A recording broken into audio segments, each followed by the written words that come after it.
"Miss Lawson," said Lord Ashby, his voice carrying the particular confidence of a man who had never once been told that his confidence was misplaced. "I have had my solicitor draft the terms. You will find them generous, considering." He held the document out across the dining table the way one might extend a bone to a well-behaved dog, not unkindly, but without any particular interest in the dog's opinion of the arrangement. Around the table, the assembled company of Ashby Hall's winter dinner, 14 people in all, including Lord Ashby's sister, his 2 cousins, and the Earl of Whitmore's eldest daughter, who had been seated to his left with the precision of an architectural plan, shifted their attention to the far end, where Prudence Lawson sat between the second cousin and the potted palm. She had been placed there deliberately. She understood this. She had understood it for 11 months. She took the document. She did not read it at the table, because reading it at the table would have given Lord Ashby the satisfaction of watching her face while she discovered what he had decided her labor was worth. She set it beside her wine glass and inclined her head in acknowledgement, and the table returned its attention to the soup, and no one noticed that her other hand, beneath the cloth, had pressed flat against her knee. And at the far end of that candle-lit performance, in the chair between the cousin and the palm, holding a contract she had not been consulted about, was Prudence Lawson. She was 27 years old. She had managed the accounts of Ashby Hall for 3 of those years, and the social calendar for 2 before that.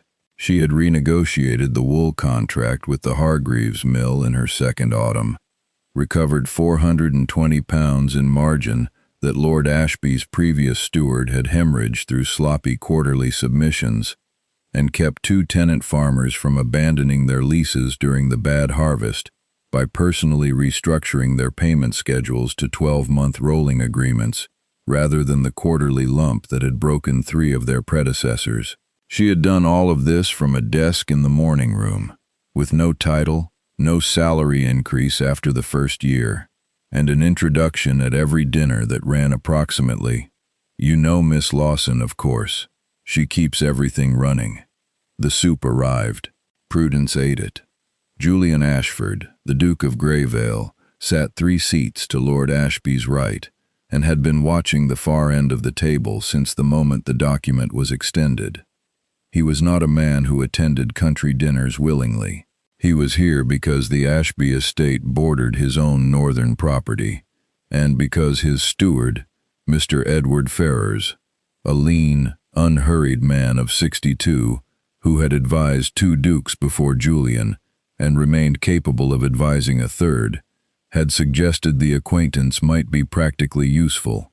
Julian was 4 months returned from 2 years in Scotland, where he had gone after his mother's death, and stayed longer than he had intended. He was 33, dark-coated, and precise in the way of a man who has decided that most social noise is not worth attending to. He watched Prudence Lawson set the document beside her wine-glass without reading it. It was not a passive gesture. That was what caught him. Most people in her position, any person receiving terms they had not negotiated, in front of an audience that was not their ally, would have glanced at the first page, or put the document in their lap, or offered some facial expression that signaled their relationship to the news. She had done none of these things. She had placed it beside the glass with the deliberateness of someone filing something away for a more appropriate time, and she had returned to the soup. She was keeping something contained. He recognized containment. He had practiced it for 2 years. He looked at her once more before the fish course arrived. She was not beautiful in the way that the Earl of Whitmore's daughter was beautiful, assembled and presented, every element calibrated. Miss Lawson wore a gray dress that was clean and well-fitted, and had been worn before, and her dark hair was pinned without ornament. She was attending to the conversation of the cousin to her left, with the focused courtesy of someone who has learned to make themselves useful in any register of company. The fish course arrived, and Julian Ashford looked away, and did not look away entirely. She had learned not to count on things that merely looked like rescue. 3 years before the dinner at Ashby Hall, Prudence Lawson had arrived at the estate with one trunk, a letter of introduction from her father's solicitor, and no illusions about what she was being offered. Her father, Charles Lawson, had died in the March of 1842, leaving behind a modest house in Derbyshire, a set of debts that were not immodest at all, and one daughter for whom he had made no provision except a letter to his second cousin, Lord Frederick Ashby, suggesting that Prudence might be of some use in the management of the Hall. She had been 23. She had been managing her father's house and correspondence since she was 16, since his eyesight had begun to fail and his attention had begun to wander, and she had done this without complaint, because she had not seen the point of complaint when the work was simply there, and she was the person who could do it.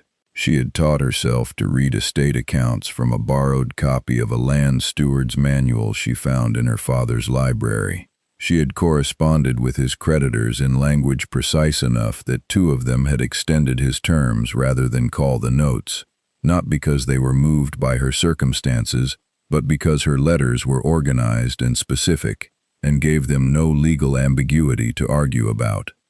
The first moment she had been seen, properly seen, was by her father's solicitor, a man named Mr. Albert Crane, 70 years old and unimpressed by most things.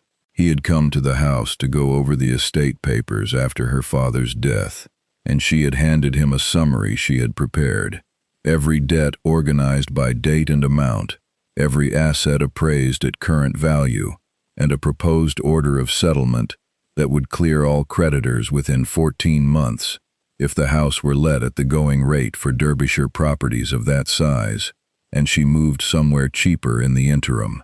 He had read it in silence for 4 minutes. Then he had looked at her over his spectacles and said, "This is better than what my office prepared," and she had understood that he meant it as the highest available compliment. It was the last time, for a long time, that anyone of consequence would say something like that to her directly. At Ashby Hall, she had been assigned a desk in the morning room and the title of companion and household assistant to Lord Ashby's sister, Mrs. Patricia Dunmore, a vague and pleasant woman who required companionship only irregularly and assistance with her embroidery threads. The real work had begun within a fortnight, when the estate steward had fallen ill, and Lord Ashby, in a conversation that lasted 6 minutes, had asked Prudence to look over the quarterly accounts and flag anything that seemed irregular. She had flagged 14 things. She had organized them into 2 categories, errors of method and errors of oversight, and attached a proposed correction for each. Lord Ashby had reviewed her summary, said nothing directly to her about its quality, and from that week forward had simply deposited the estate's account books on her desk every month. He had not offered her the steward's title or the steward's salary. The estate steward, when he recovered, was reassigned to the management of the outlying tenant properties and received his full wage. Prudence continued to receive £30 annually as a companion, which was the original agreement, and an understanding, never spoken, that her situation at the Hall was contingent on her continued usefulness. She had rebuilt the estate's wool contracting system from scratch. She had identified that the previous arrangement with Hargreaves Mill had included a clause that allowed the mill to adjust prices quarterly against a London index that had not been updated since 1839, a clause that had been quietly costing the estate between £80 and £120 per year for 6 years without anyone noticing. She had renegotiated the contract directly with the mill's managing partner, a practical Yorkshireman who respected numbers and was mildly surprised to be meeting them in the form of a young woman in a grey dress, and secured a fixed-rate agreement for 3 years with a renegotiation schedule that she controlled. The recovered margin in the first year alone was £423. Lord Ashby had received this information in a 1-paragraph summary she had placed on his breakfast table. He had said, at dinner that evening, "Miss Lawson has sorted out the wool contract." And his sister had said, "How clever," and that had been the extent of the acknowledgement.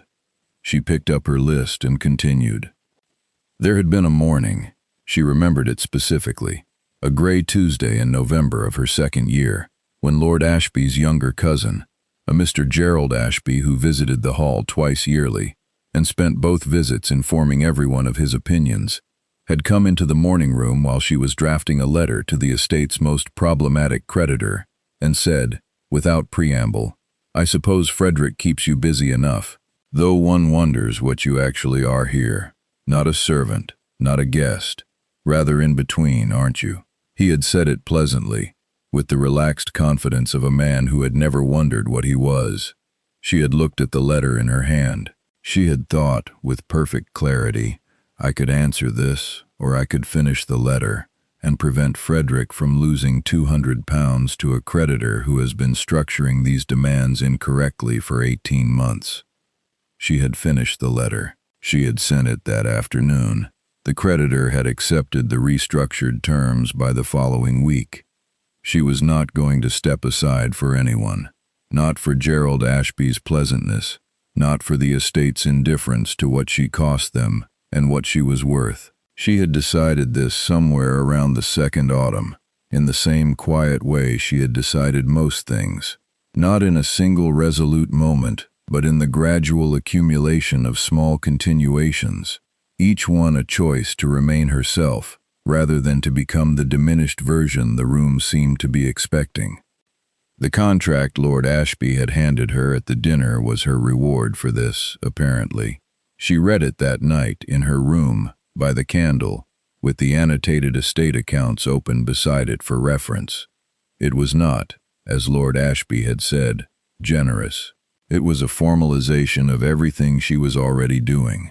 The accounts, the tenant negotiations, the supplier contracts, at a salary of £38 per year, which was £8 more than her current 30, which was approximately 1/6 of what a male estate steward doing the same work commanded in any advertisement in the county papers. There was a clause requiring her to obtain Lord Ashby's written approval before entering into any financial negotiation on the estate's behalf. There was no mention of her wool contract, or the tenant lease restructurings, or the creditor recovery, or any of the £423. There was a clause that named her role, definitively, as household assistant and account keeper, which was not a role that existed in any professional classification she had encountered, and appeared to have been invented specifically to describe work that was too substantial to ignore and too inconvenient to credit properly. She pressed one hand briefly against the wall beside the window. Then she picked up her pen and began writing her own notes in the margin. Julian returned to Greyvale the morning after the dinner and found Edward Ferrars waiting for him in the estate office with a cup of tea, and the particular expression that meant there was something he had decided to mention. "The Ashby accounts," Julian said, before Ferrars could begin. "You have been asking about them," Ferrars said, without inflection. "I have been asking about a great many things regarding the Ashby estate." Julian set his coat over the chair and stood at the window. The North Park was still frosted from the previous week, and the light was flat and white. He had been looking at the park differently for 4 months, since his return. His mother had walked it every morning until she could not, and the habit of thinking about her when he looked at the frost was one he had not yet decided whether to keep. Lord Ashby's estate has been managed with considerable competence for the past 3 years, more competence than Lord Ashby himself would seem to account for. Ferrars set down the tea. His steward, Marsh, was reassigned after a long illness. The accounts since then have been kept by a Miss Prudence Lawson. She arrived in '42 as a household assistant. A household assistant. That is the formal designation. Ferrars paused with the precision of a man who is about to say something that will carry weight. The wool contract renegotiation in the autumn of '43 is attributed to her work, though not in any formal document. I was able to confirm this through Mr. Hargreaves' office. He mentioned her by name in the course of a separate correspondence. Julian was quiet for a moment. He had heard her once before the dinner. He had arrived at Ashby Hall the previous Thursday, a day earlier than the invitation had specified, and had been shown to a sitting room to wait while a message was sent up to Lord Ashby. The sitting room adjoined the morning room, and through the partially open door he had heard the sound of a pen, steady, unhurried, not the scratching of correspondence but the careful, repetitive motion of someone working through a column of figures. Then, briefly, a voice. She had been reading something aloud to herself in a low, precise murmur. March settlement, reduced by 17, no, 18. They changed the quarter-day rate in February, and the April advance is still showing against the old rate, which means the net discrepancy is, a pause, £23 and 4p. There it is. There was a quiet satisfaction in it that had no audience in mind. He had stood on the other side of the wall and listened to someone find a £23 discrepancy and greet it with the same tone one might use to recognize a familiar face in a crowded room. He had decided at that moment to attend the dinner. He stood at the window now and thought about the document Lord Ashby had handed across the table while 14 people watched their soup. He thought about the way she had set it aside without reading it, and the way her hand had pressed flat against her knee, and the way she had then returned to the conversation of the cousin to her left, as if nothing of particular consequence had occurred. "I want to see the full Ashby estate accounts for the past 3 years, he said. "Not through Ashby. There is another way to obtain them." Ferrars nodded. He did not ask why. He had been advising Julian since Julian was 26 years old, and had understood from the first month that this particular duke did not require his reasoning explained back to him. "Also," Julian said, "I would like you to find out what the contract she was given last night contains." Ferrars looked at him for a moment with the expression of a man reassessing a situation. "May I ask what you intend?" Julian turned from the window. "Greyvale needs a land agent, a proper one, with proper authority and proper pay. The estate has been running without one for 14 months, and it shows." "It does show," Ferrars agreed. "I want the best available." He said it simply, the way he said everything that mattered. "Find out if she is available." She had been managing creditors before breakfast for 3 years. She could manage a duke. That was what Prudence told herself when the letter arrived. A formal, brief letter on Greyvale ducal stationery, written in a clean hand that she suspected was the duke's own, asking whether she would be willing to receive a visit from his estate advisor, Mr. Edward Ferrars, to discuss a professional matter of mutual interest. The letter was addressed to her, not to Lord Ashby. She read it twice and then set it on the desk beside the annotated Ashby contract, and the two documents sat next to each other for an entire morning while she continued with the quarterly returns. She met Mr. Ferrars in the village, at the George Inn, which was a small irregularity that she had proposed in her reply, and which he had accepted without comment. She did not want the meeting conducted at Ashby Hall, where it might be observed and misinterpreted before she had decided anything. Ferrars was older than she had expected, a lean, unhurried man with the quiet authority of someone who had been right about important things for a long time. He set the Greyvale estate overview on the table between them with the same directness she would have used herself, and said, without preamble, "His Grace is looking for a land agent. The position has been vacant 14 months. The estate runs to 12,000 acres, 4 tenant farms of substantial size, a mill lease, and a gravel extraction arrangement that has not been renegotiated since 1838. The salary is £120 per year." Prudence looked at the overview. £120. She had been receiving 30.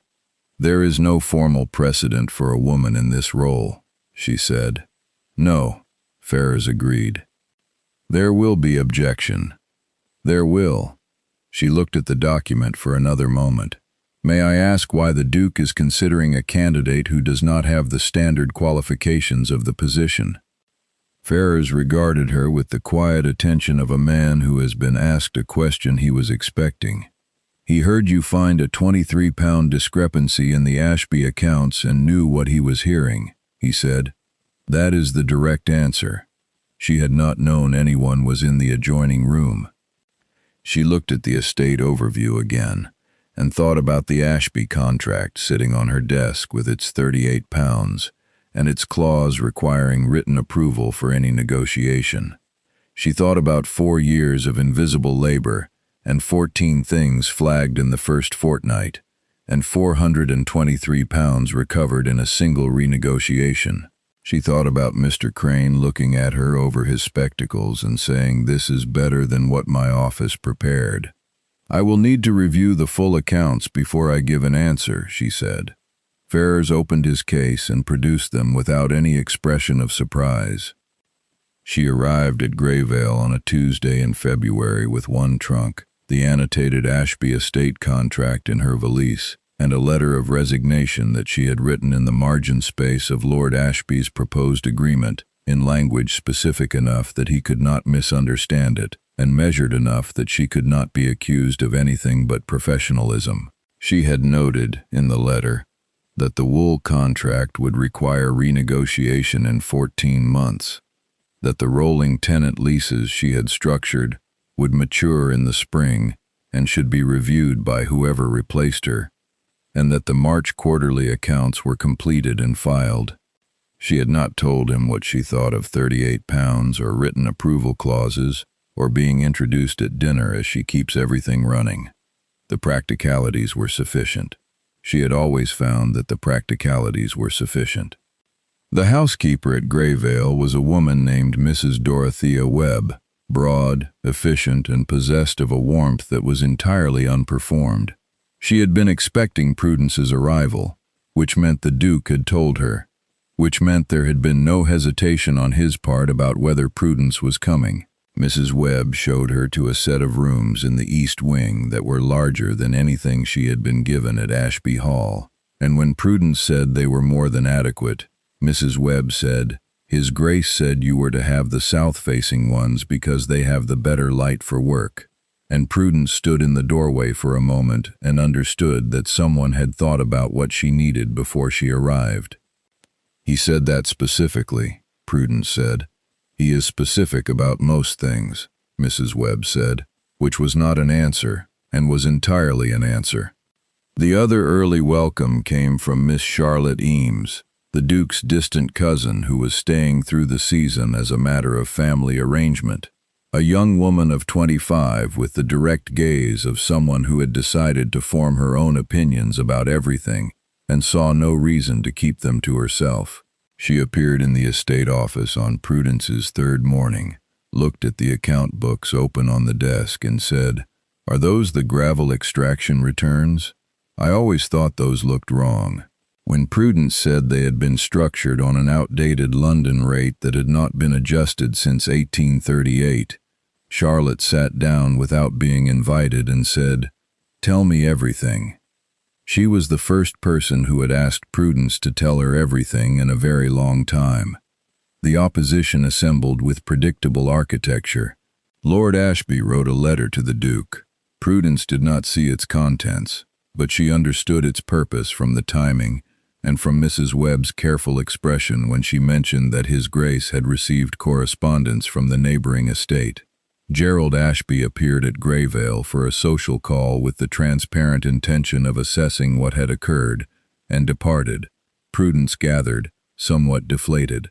The investors in the gravel extraction arrangement, 3 gentlemen of the county who had been receiving comfortable returns on an outdated rate since 1838 and would prefer this situation continued, became aware that the new land agent had flagged the contract and requested an audit, and their discomfort took the form of a letter to Julian's father, the Earl of Marbleton, who was 71, still sharp, and did not think women had any business managing estate accounts. Lord Marbleton arrived on a Friday in March. He was tall in the way Julian was tall, gray in the way Julian would probably be gray in 30 years, and he moved through Greyvale with the particular authority of a man who believed his judgments were accurate because they had never been seriously challenged. He did not speak to Prudence at first. He spoke to Julian in the library, in a conversation she did not attend and did not need to attend, and the substance of it reached her through the specific quality of silence that settled over the house afterward. She was in the estate office when Lord Marbleton appeared in the doorway. He looked at her desk. The full Greyvale accounts for the past 5 years spread across it in organized sequence, the gravel extraction contracts flagged and annotated, the comparative London rates she had sourced from the exchange records, and his expression was not malicious.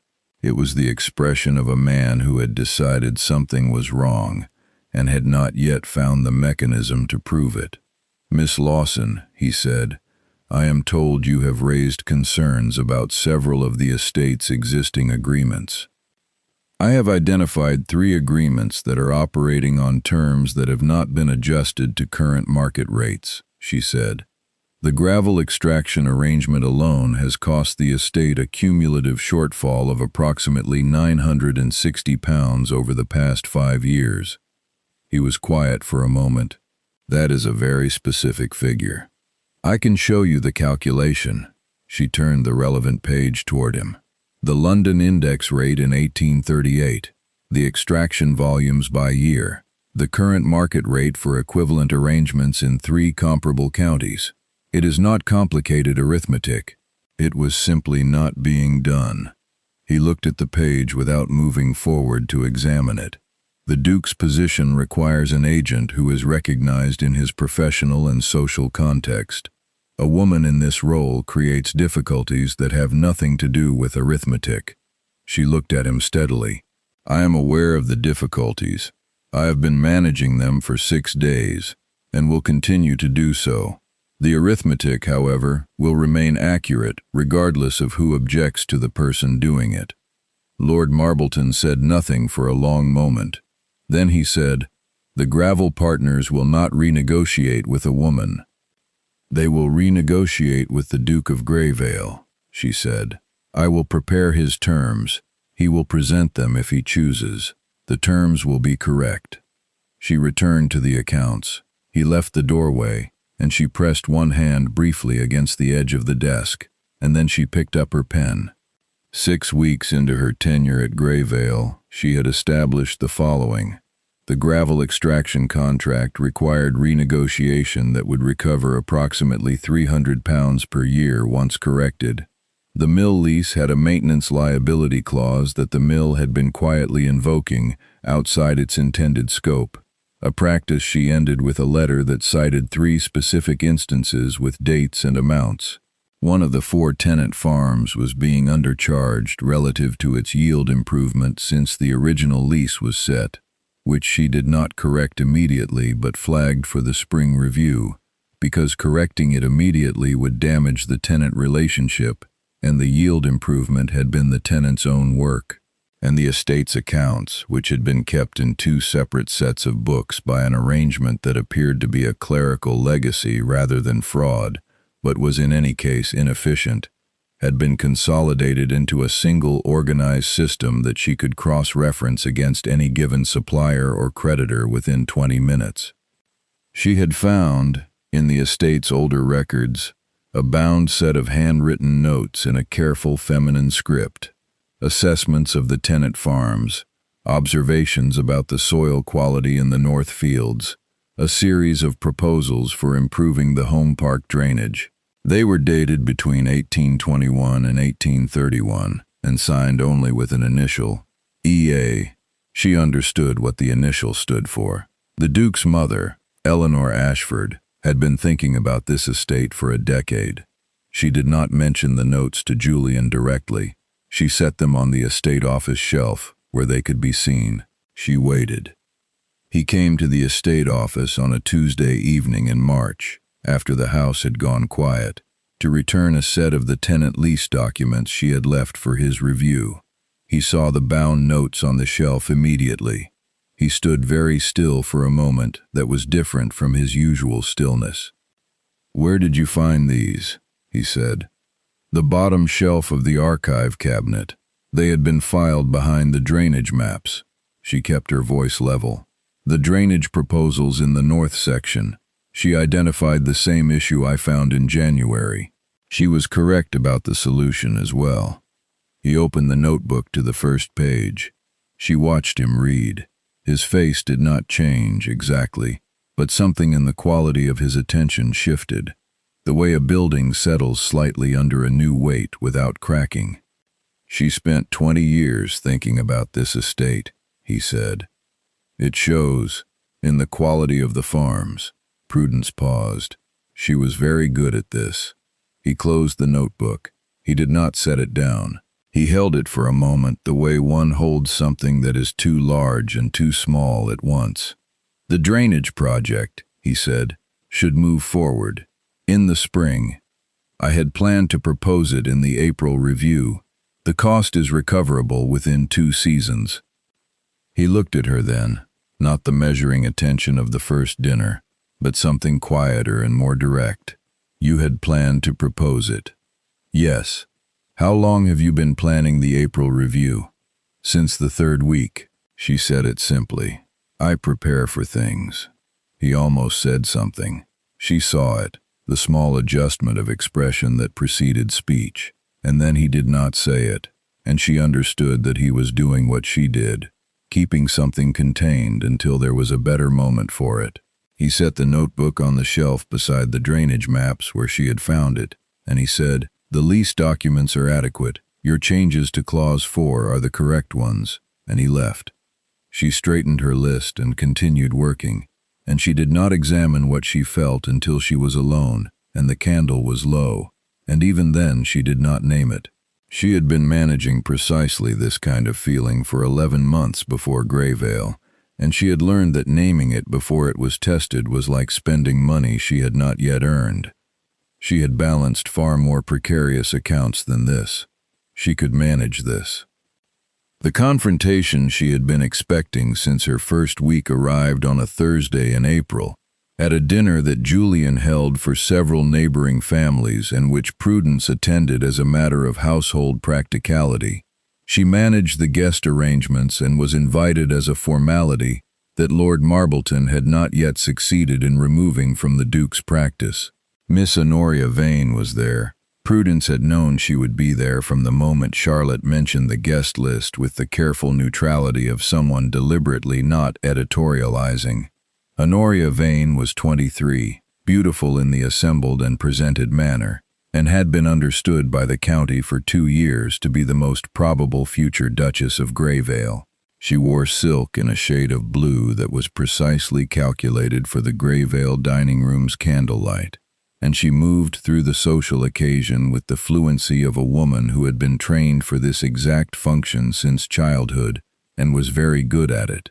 She was not cruel. She was the system made flesh, as complete and functional in her social role as Prudence was in her professional one, and her relationship to Prudence was not personal animosity, but the calm certainty that Prudence's presence was a disruption of something structural, and structural disruptions were corrected.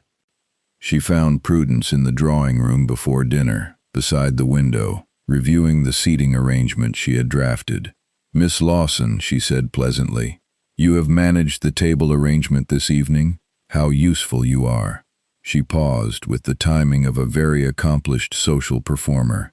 "I understand you have been installed as something like a land agent. I confess I have never understood what that work actually entails.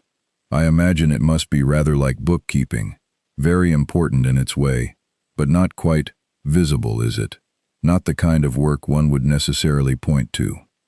Prudence looked at the seating arrangement in her hand. Then she looked at Honoria Vane. "The gravel extraction contract renegotiation that I completed last week will recover the estate £310 per year," she said. "The mill lease correction will recover an additional 90.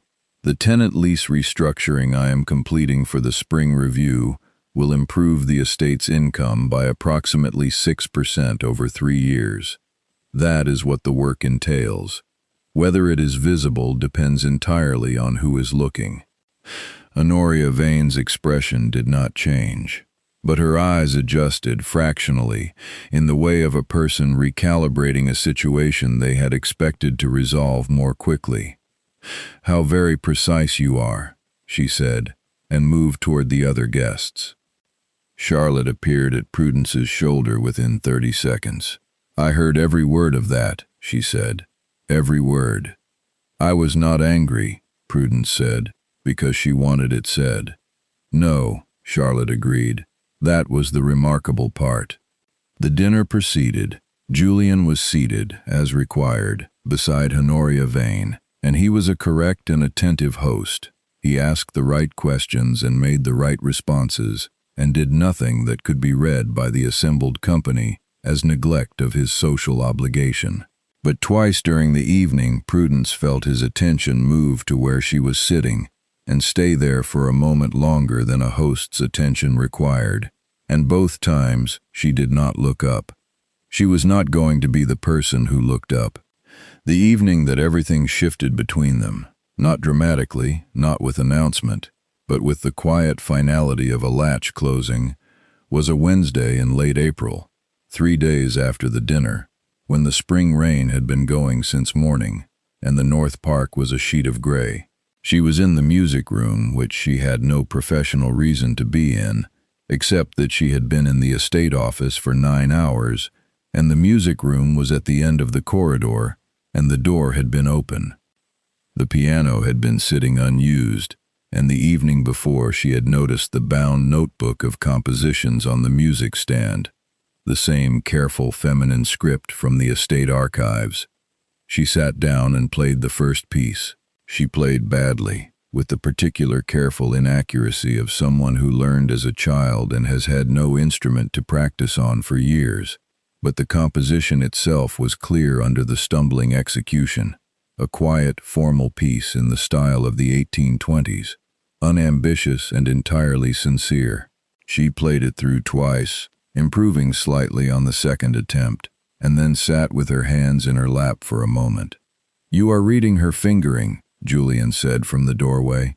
She had not heard him come. She did not startle. She turned, the way she turned when someone entered a room where she was working, with the composed attention of a person who is always aware of her surroundings. "The notation has fingering marks," she said. "She was teaching herself, I think. Several passages have crossed out alternatives." He came into the room. He did not sit. He stood near the window and looked at the notebook, not at her.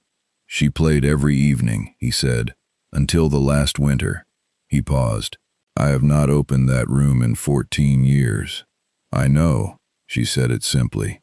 "Mrs. Webb mentioned that the room had not been used. I should not have presumed." "No," he said. "Play it again." She played it again. The rain was steady against the north-facing window. He stood without moving for the full duration of the piece, and when she finished, she kept her hands on the keys for a moment before setting them in her lap. "You play with the accounts," he said. It was not quite a question. "The same skill, yes. Attention to what is actually written rather than what one expects." She paused. She had good instincts. Several of the passages she was uncertain about, the crossed-out alternatives. Her first choice was usually the better one. He moved then, coming to stand beside the piano, and looked at the notebook for a moment. His coat sleeve was against her shoulder, barely, and she did not move, and neither did he. He was not performing anything. He was simply standing in the room where his mother had been, with someone who had been paying attention to the things she had left behind, and she understood that she had given him something tonight that she had not known she was giving. "Prudence," he said, the first time he had used only her name, the given name, without the miss, and stopped. He straightened slightly. He said, "Thank you," and it was not the social form of thanks but the kind that cost something. She nodded once. He left the room. She sat at the piano for another quarter of an hour with her hands in her lap, not playing, and the rain went on. He did not say anything about the music room the following morning, or the one after that.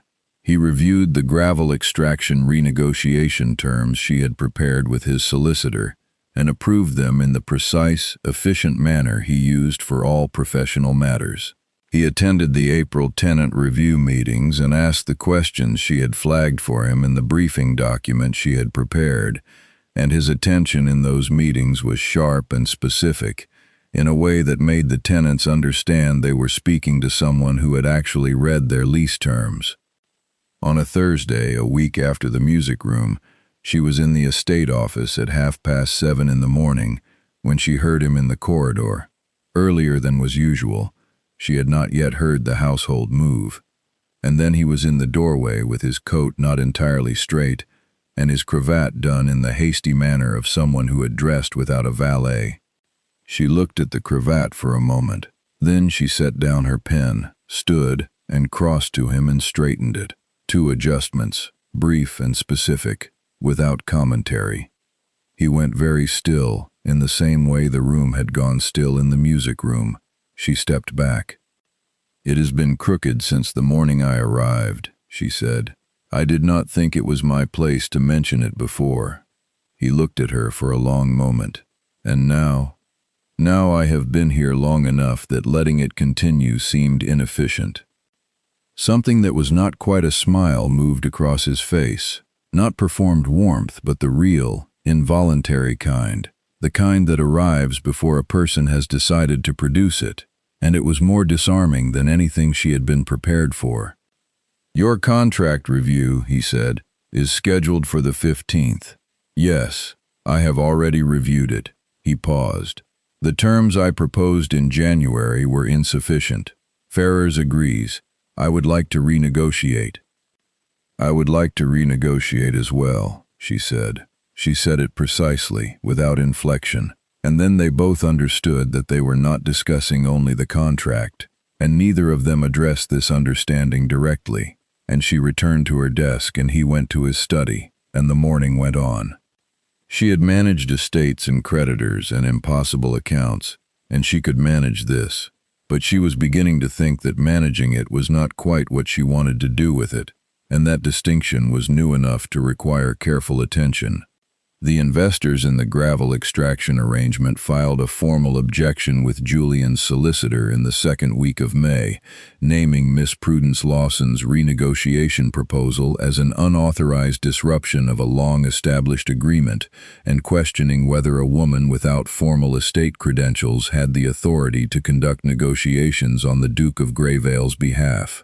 They requested a formal review before the County Land Committee, a gathering of 10 gentlemen of property and standing, which in practice meant they were requesting a room in which they could make the objection publicly and officially, and hope that public official embarrassment would resolve the situation more cheaply than engaging with the actual arithmetic. Julian read the solicitor's letter on a Monday morning and brought it to the estate office without comment, setting it on Prudence's desk in the same manner she set estate documents on his. Available, no drama, action required. She read it. She set it down. "They want a formal review," she said. "Yes." "Before the County Land Committee." "Yes." He waited. She looked at the accounts spread across her desk.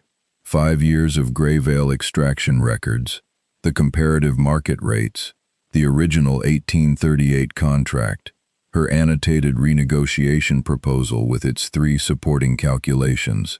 She thought about the morning room at Ashby Hall, and Mr. Crane's spectacles, and £38 and a written approval clause, and the contract she had been handed across a dinner table while 14 people watched their soup. "I will need 2 days to prepare," she said, "and the full account archive for the committee presentation." "You will have them." He was looking at her with the specific attention she had stopped trying to categorize. It was not professional, and it was not romantic, and it was something built from both, like a structure with 2 load-bearing walls. "You should know that my father will be in the room." "I expected that." She paused. "He will not enjoy what the arithmetic shows." "No," Julian said. He will not. He said it as though this were not a problem. She picked up her pen and began. The County Land Committee convened in the assembly room of the Grayvale Market Town, a formal, pale-walled room with a long table and 10 chairs for the committee members, and a lectern that had been used for presentations involving maps and grazing surveys but had not, in living memory, been used by a woman. The investors were there, 3 men of comfortable age who had the particular irritability of people whose financial arrangements have been quietly running below the optimal rate for years without their realizing it, and who are now being invited to realize it in public. Lord Marbleton sat at the table's far right, upright, contained, with the expression of a man attending to an obligation he had not expected to find unpleasant. Charlotte was at the back of the room, which was not required of her. She had simply arrived. Ferrars stood near the door, which was his habit. Prudence stood at the lectern with the account records organized in sequence before her and the comparative rate analysis on 3 sheets of paper that she had prepared to leave with the committee at the conclusion. She was wearing the same gray dress she had worn to every professional meeting since arriving at Grayvale, because it was clean and well fitted, and she had worn it to things that mattered before, and it had not failed her yet.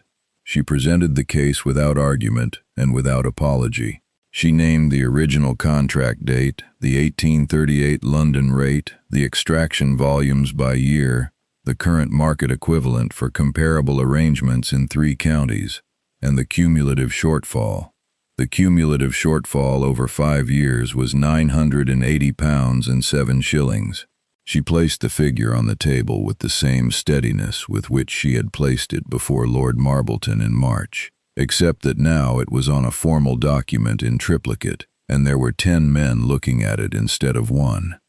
She addressed the question of her authority to conduct negotiations on the estate's behalf by presenting the letter of appointment Julian had issued in February, countersigned by Ferrars and the estate solicitor, and noted that it contained no restriction on the type of negotiation she was authorized to enter. She did this without raising her voice or altering her tone.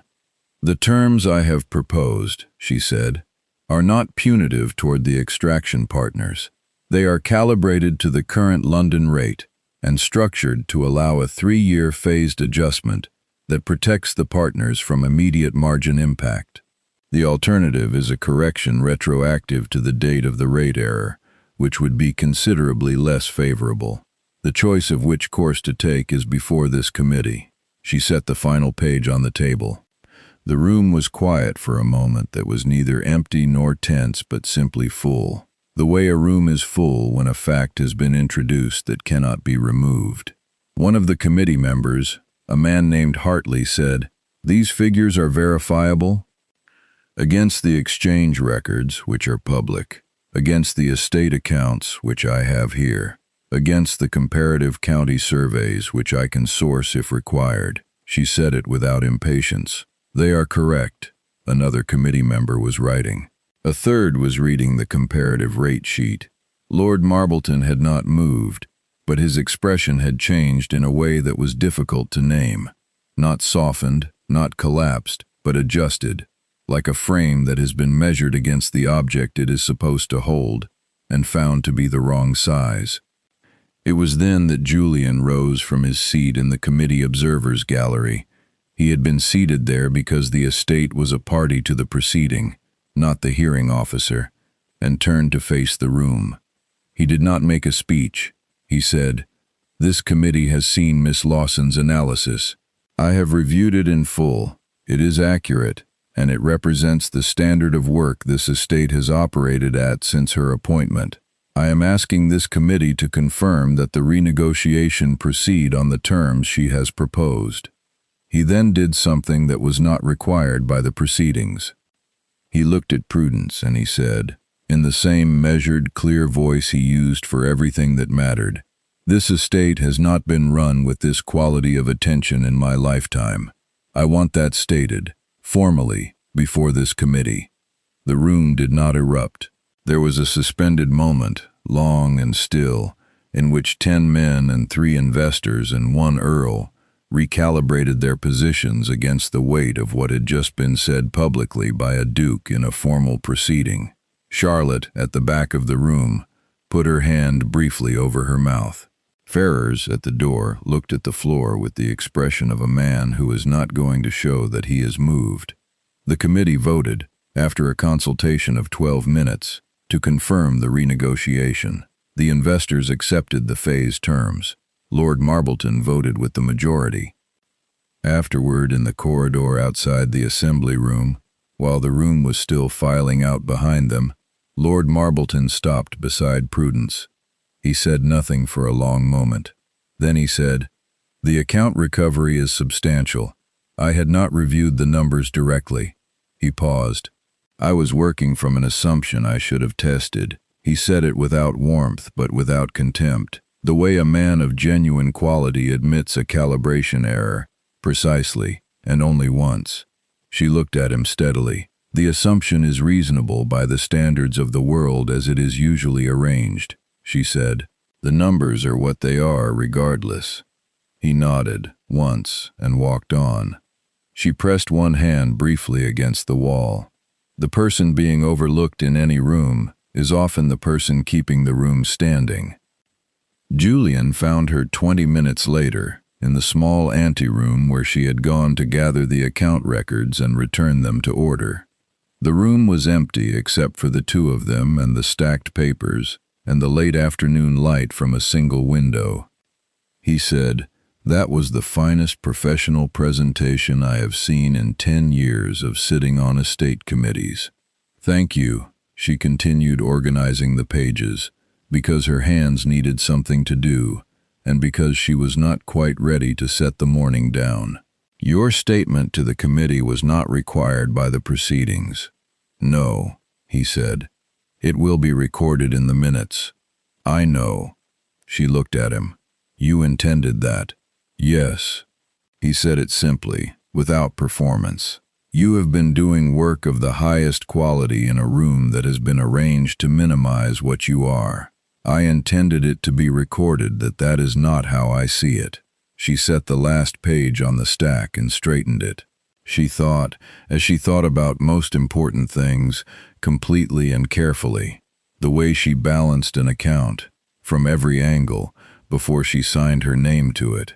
She thought about 14 months of invisible labor at Ashby Hall, and the document handed across a table, and the morning room where no one had ever asked who was keeping the room standing. She thought about 23 pounds and 4 pence, and a drainage proposal in careful feminine script, and a cravat straightened in a corridor, and a piano played badly in an unused room while the rain went on. She thought about what it cost to be seen, and what it cost not to be. He said, "Prudence." Just that, in the same voice he had used in the music room, the voice that was not performing anything. "I am thinking," she said. "I know," he said. "I will wait." She looked at him for a moment. "The estate position. I have not answered formally whether I intend to remain beyond the 6-month review." "No," he said, "you have not." "I intend to remain," she said. "That is my formal answer." A pause. "And informally?" She was quiet for another moment, not from uncertainty but from the necessity of saying the right thing precisely. "Informally," she said, "I think this estate is doing work worth doing, and I think there are two people doing it who have not yet been entirely honest with each other about what that has become."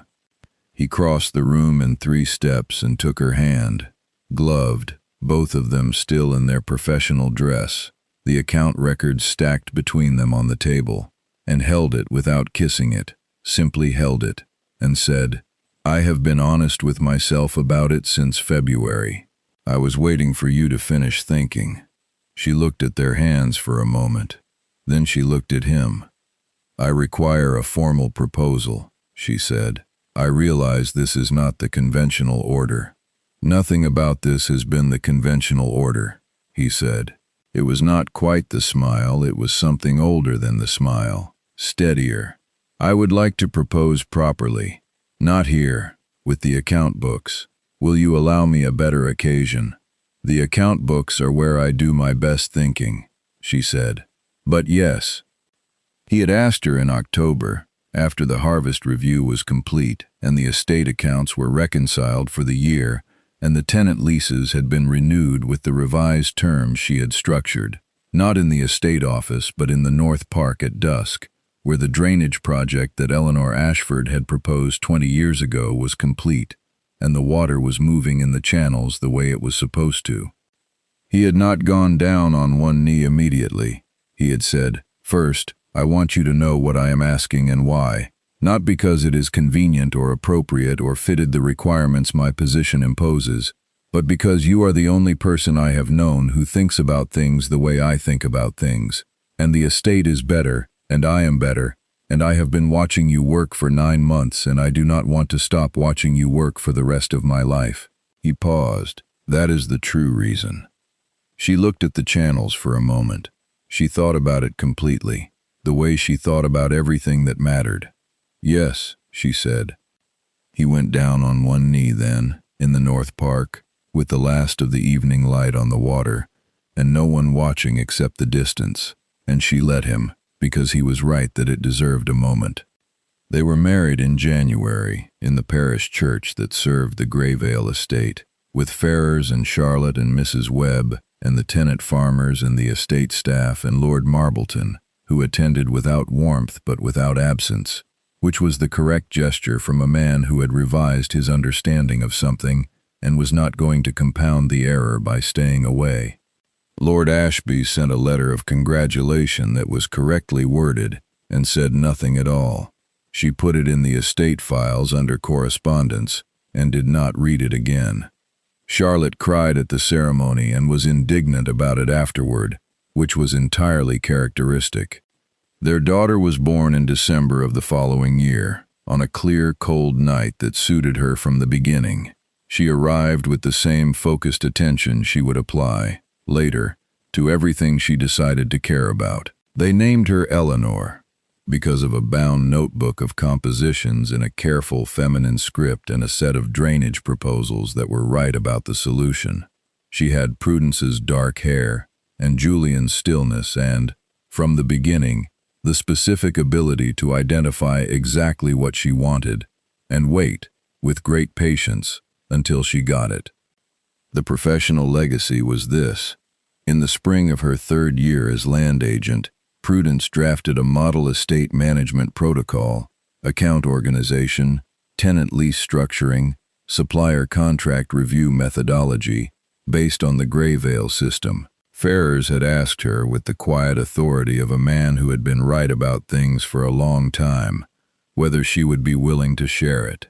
She had organized it into a bound document of 43 pages with worked examples and distributed it, through the estate advisory network Ferrars maintained, to 6 neighboring estates that were willing to receive it. Within 4 years, 29 of the 37 estates in the county had adopted some version of the system or a method derived from it. She did not name it. The method did not require her name. It required only that the accounts be kept correctly and the clauses be read. The life they built was ordinary in the way that good things are ordinary. Not dramatic, but substantial, like a well-built bridge that people cross without thinking about the engineering that holds it. She managed the estate and he ran the dukedom, and in the evenings they sat in the library, each with their separate work, and the library had the quality of a room in which 2 people have stopped pretending they are not each other's necessary company. Eleanor eventually escaped her crib at an age that alarmed Mrs. Webb and delighted no one who was trying to sleep, and was regularly discovered in the morning room with the account books open on the floor in front of her, doing something with them that looked, disturbingly, like reading. One evening in their 3rd winter, Julian came into the estate office and found Prudence at her desk with the candle low and the accounts spread before her, and her head bent over a column of figures in the absorbed, unhurried manner of a person doing work they are good at and like. He stood in the doorway for a long moment, watching her. She had not heard him yet. She was reading something aloud to herself in that low, precise voice he had heard for the first time, through a wall in a house that had not been giving her enough, the steady murmur of a mind at work on something it had decided to do correctly. She looked up. "You have been standing there," she said, "for approximately 4 minutes. 3.5, he said. She regarded him for a moment with the particular stillness of someone who has been watching long enough to know exactly what she is looking at. Then she returned to the accounts. "Come and look at this," she said. "The March figures are not matching the February projection, and I think I know why, but I want a second opinion." He came in and closed the door, and the candle went on.